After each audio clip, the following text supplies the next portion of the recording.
교우 여러분, 행복한 아침 맞고 계십니까? 5월 22일 월요일 새벽 성서 읽기 시작하겠습니다. 오늘 베드로전서 4장 말씀을 본문으로 온전한 삶으로 라는 제목의 말씀 함께 은혜 나누도록 하겠습니다.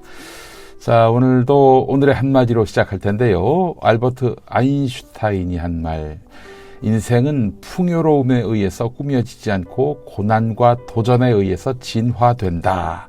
네, 이런 명언 소개해드립니다. 몇 가지 더 있는데요. 고난은 당신이 얼마나 강한지를 보여주는 시험이다. 어떤 고난도 아름답게 만들 수 있다. 그리고 그것이 우리를 성장시키고 강하게 만든다. 고난은 삶의 나무에 존재하는 가지지만 그 가지에는 항상 꽃이 필 것이다. 네. 아인슈타인 말고 다른 유명한 연사들의 이 명언 가슴속에 새기시기 바라겠습니다. 베드로전서 4장 1절에서 6절까지 말씀 함께 읽도록 할까요? 그리스도께서는 육신으로 고난을 받으셨습니다. 여러분도 같은 마음으로 무장하십시오. 육신으로 고난을 받은 사람은 이미 죄와 인연을 끊은 것입니다. 이제부터는 육신으로 살아갈 남은 때를 인간의 욕정대로 살지 말고 하나님의 뜻대로 살아야 합니다. 여러분은 지난날에 이방 사람들이 하고 싶어 하는 일을 하였으니 곧 방탕과 정욕과 술 취함과 환락과 연회와 가증스러운 우상 숭배에 빠져 살아왔습니다. 그것은 지나간 때로 충분합니다. 그들은 여러분이 자기들과 함께 그런 지나친 방종에 빠지지 않는 것을 이상히 여기면서 여러분을 비방합니다. 그들은 산 사람과 죽은 사람을 심판하실 분에게 사실을 죄다 아뢰어야 합니다.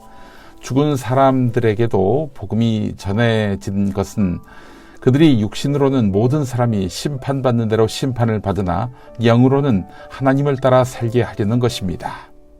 베드로전서의 저자는 고난과 핍박으로 고통받는 성도에게 당신들은 왕같은 제사장이고 하나님의 소유가 된 백성입니다 라고 말하면서 위로와 격려를 전했습니다.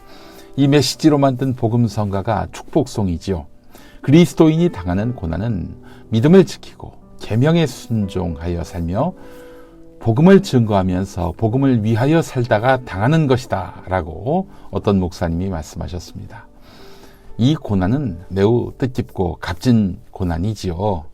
하지만 고난을 당하는 사람은 억울할 수가 있어요.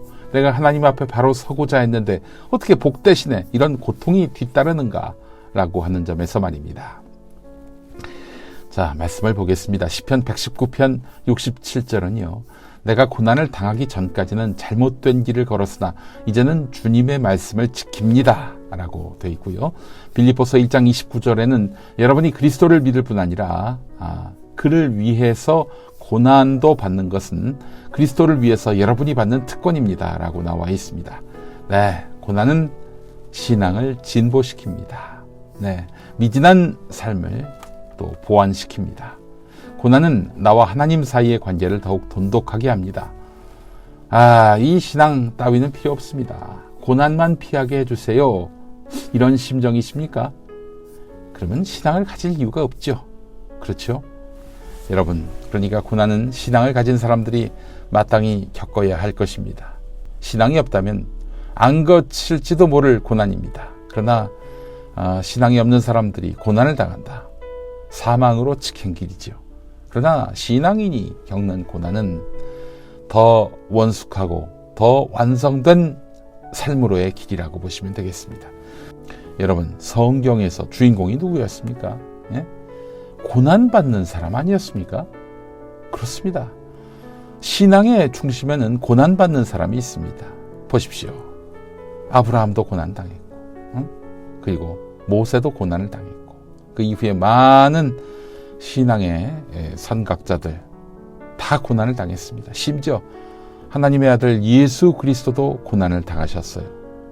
오늘 하나님 나라의 주인공이 되고자 한다면 정욕과 방탕과 향락과 우상 숭배 등 무익하고 사라질 것을 인생의 소망으로 삼는 사람들이 될 수가 없겠죠. 그들은 하나님 나라의 주인공이 될 수가 없습니다. 고난을 이겨가면서 하나님의 뜻을 구하고 또 구한 다음에는 그것을 따르며 사는 그리스도인이 주인공입니다. 우리가 예수를 믿는다면서 복락을 얻는 게 주된 목적이 돼서는 안 됩니다. 그러면 우리는 늘 주변인이 될 수밖에 없어요. 그렇다고 날마다 고난만 당하는 삶을 살 수는 없는 법입니다. 그러나 고난이 다가왔을 때 나에게 큰 도전을 주시는 하나님의 계획을 신뢰할 수 있어야 합니다. 고난 앞에 절망하고 고난 앞에 무릎을 꿇는 삶은 하나님을 믿는 사람이 아닌 것입니다. 나를 따라오려는 사람은 자기를 부인하고 날마다 자기 십자가를 지고 나를 따라오너라. 누가복음 9장 23절 말씀이지요.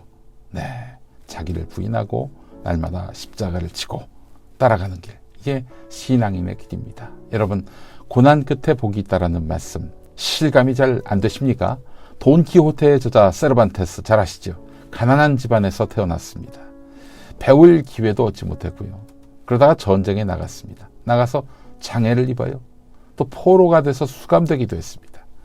나중에 풀려난 다음 일상으로 돌아왔는데 생활고 때문에 세금 징수원이 됐지만은 영수증을 잘못 발행한 죄로 감옥에 갇혔습니다. 와, 정말 고난의 연속이었죠.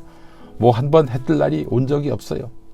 그런 세르반테스가 옥중에서 돈키호테를 썼습니다. 그리고 인생 역전에 성공하지요. 네, 고난을 벗삼는 삶에, 또한 고난에 절망하지 않는 삶에 복이 있습니다. 고난에 하나님의 뜻을 발견하는 자에게 더 큰 복이 있습니다. 함께 기도하시죠.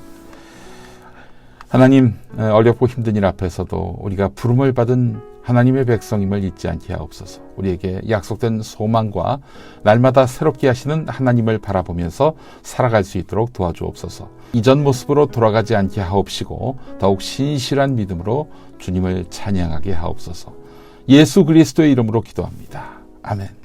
네, 자, 강명식의 노래 기뻐하라 여러분들께 전합니다. 더보기에 링크 걸어 놓았습니다. 자, 한국기독교장로회 총회 교육국에서 만드는 말씀과 삶, 여러분 많은 구매 구독 바랍니다. 벙커원 교회 교인 우리 정성원 집사님께 공동구매 신청해 주시면 감사하겠습니다. 자, 오늘 마치겠습니다. 내일 다시 올게요.